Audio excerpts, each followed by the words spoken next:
नमस्कार दोस्तों, तो मैं आज ही से कह रहा हूँ कि पढ़ाई आप शुरू कर दें, क्योंकि टाइम है जो किसी की नहीं सुनता भाई। आपको हर एक दिन मंजिल के करीब लाता जाता है और सीधी बात है कि आपको टाइम बाद में बचने नहीं वाला, इसलिए आप अभी से पढ़ाई करते जाएं।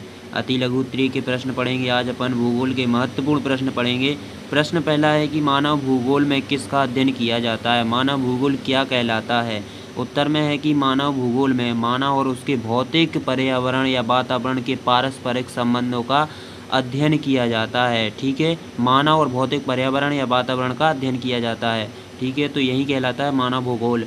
और मानव भूगोल की कोई एक मान्य परिभाषा दीजिए जो किसी वैज्ञानिक द्वारा दी गई है। ठीक है, तो उत्तर में है अमेरिकन भूगोलवेत्ता एलन सी सैम्पल के अनुसार मानव भूगोल अस्थिर पृथ्वी, ठीक है, और क्रियाशील मानव के बीच परिवर्तनशील संबंधों का अध्ययन है। मतलब कि ये कह रहे हैं कि मानव भूगोल अस्थिर पृथ्वी और क्रियाशील मानव के बीच परिवर्तनशील संबंधों का अध्ययन है। मतलब कि दोनों के बीच जो सामंजस्य होता है, परिवर्तन होते रहते हैं, तो उन्हीं का अध्ययन करना एक मानव भूगोल कहलाता है।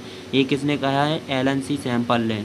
और थर्ड है कि भौतिक तथा सांस्कृतिक पर्यावरण के कोई दो तत्व लिखिए। भौतिक पर्यावरण के तत्व लिखना है और सांस्कृतिक पर्यावरण के तत्व। भौतिक पर्यावरण के तत्व कौन है कि उच्च, ठीक है, जलवायु, मृदा, खनिज, ये भौतिक चीज़ें होती हैं जो एक प्रकार से आसानी से अपन को दिखाई जा सकती हैं, इनका उपयोग कर सकते हैं एक से, तो ये भौतिक पर्यावरण के तत्व कहलाते हैं। और सांस्कृतिक पर्यावरण के तत्व जैसे कि ये सांस्कृतिक, जनसंख्या, कृषि, उद्योग, परिवहन, ये आदि सांस्कृतिक पर्यावरण के तत्व कहलाते हैं। इनका अपन मतलब प्रत्यक्ष रूप में नहीं, अप्रत्यक्ष रूप में प्रयोग करते रहते हैं। ठीक है, लेकिन ये पूरे हैं पर्यावरण के तत्व। आए समझ में?